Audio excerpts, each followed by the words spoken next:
Machete, whatever you want to call him, he's not just a man. He's a force of nature, a living legend, and Danny Trejo's defining role goes a lot further than you might think. First introduced in Spy Kids as Uncle Machete, a seemingly ordinary, gadget-inventing grump who just so happens to be an elite assassin, he went on to headline his own series of films where he slices, shoots, and smirks his way through every enemy imaginable. Corrupt politicians? Dead. Drug cartels? Annihilated. A futuristic space battle featuring Mel Gibson? Yeah, he really did the world a favour with that one. He's also responsible for making Steven Seagal deliver the undisputedly funniest line I've ever heard in a film. Just listen to this. This is nothing.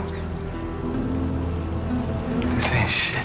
Anyway, I recently did something that no sane person should attempt. I rewatched every single film that Danny Trejo's ever been in, and somewhere between the 4th and 5th time he was shot and inexplicably survived, I found myself in front of the proverbial evidence board covered in red string, buzzing off too much caffeine and the crushing weight of the revelation in front of me. Danny Trejo isn't playing different characters. He's always playing Machete, every single time. And I'm not saying he's playing a similar role or that he can only do one flavour of character. No, he's actually playing Machete in everything. No, you've got too much free time. So the most obvious example are the Machete films and Spy Kids, where the connection is basically spelled out. Uncle Machete? That's just a quieter, slightly more responsible version of the same man. The moment he's done designing absurdly dangerous gadgets for children, he's back to the usual routine. Blowing up corrupt politicians, mowing down entire armies with a minigun, and getting more babes than I've had hot dinners. But everyone knows that connection, come on now. However, as I dug deeper, I started to see the pattern everywhere. In Desperado and Once Upon a Time in Mexico, Machete is running with the cartels, taking mercenary jobs before realizing that he prefers to work alone. In From Dusk Till Dawn, we find out that he's actually a vampire, which isn't even that surprising when you think about it. Even on a surface level, Machete is basically a paranormal entity in his own right, and this explains how he survived his supposed death in Predators, a movie I did a whole video on recently, so if you want to watch that next, there'll be a link in the description below. Sure, he does look pretty rough here, but with some Transylvanian juice running through his veins, who's to say he didn't make it back to Earth? The Predators clearly knew about Machete's antics, and if a race of intelligent, hyper-violent hunter aliens know the legend of Machete, maybe this goes even further than I first thought. Big ol' Chetty does attempt the normal life sometimes, but it never really sticks. Alongside his brief stint as the face of old El Paso, which presumably helps to fuel his rampages, he tried the professional criminal gig in Heat. Bad idea. Then in Con Air, he's locked up under the alias Johnny 23, which is either a very low estimate on his body count or just another fake name to keep a low profile. Breaking Bad shows us yet another phase in the lore of Machete. Tortuga, a cartel informant who meets a grisly end. Except we know, like Rasputin, Doctor Who, and Scar Punk, you can never truly kill Machete. Decapitation? Not a problem. The head will just end up somewhere else. Watching, waiting, scowling.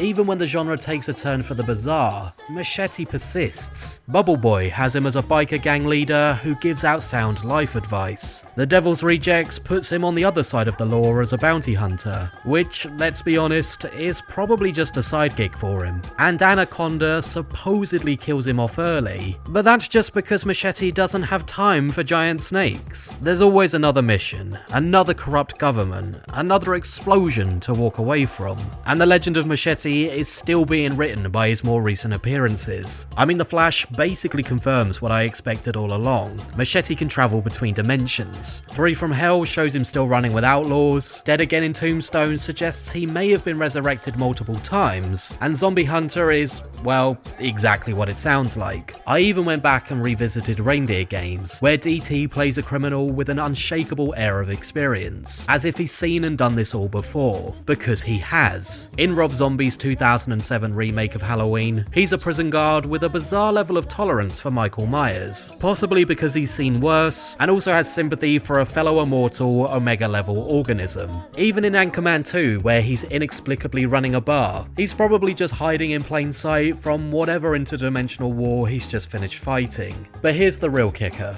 Dora and the Lost City of Gold. Oh, don't worry, I'll watch that too. Trejo voices Boots the monkey, and I honestly thought this might be where the theory falls apart. Either, Dora.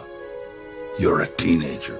But let's be real, if anyone could pull off an undercover mission as a sentient, talking monkey, it would be Machete. He's been through too much for me to doubt him now. It's probably a training phase or something before he re-emerges into the chaos of the main timeline. It's fine, I limbered up before I wrote this, I have no problem stretching or reaching. I could have gone on, I could have talked about Star Wars, I could have talked about the Muppets, but at this point, it's undeniable. Machete is not just a character, he's a phenomenon. A man unstuck from time, reality, and basic mortality. He doesn't die, he simply moves on. Even if he appears in Animal Crossing, fishing peacefully, you know that somewhere off screen, he's sharpening a blade and waiting for his next inevitable betrayal. The real question isn't whether he'll return, it's where. Because no matter what, he will always pick up that machete and remind the world that he never left. Well, while I question my sanity and life choices, what is your favourite Machete or Danny Trejo film? Please let me know in the comments below, I would love to read your thoughts. And while you're down there, don't forget to like and subscribe for plenty more videos on all things film and TV. Check out our video games channel, UDS Gaming, and you can always visit UpsideDownShark.com to keep up with everything else we've got going on. Until then, my name is Tom, this has been UDS, and we'll see you next time.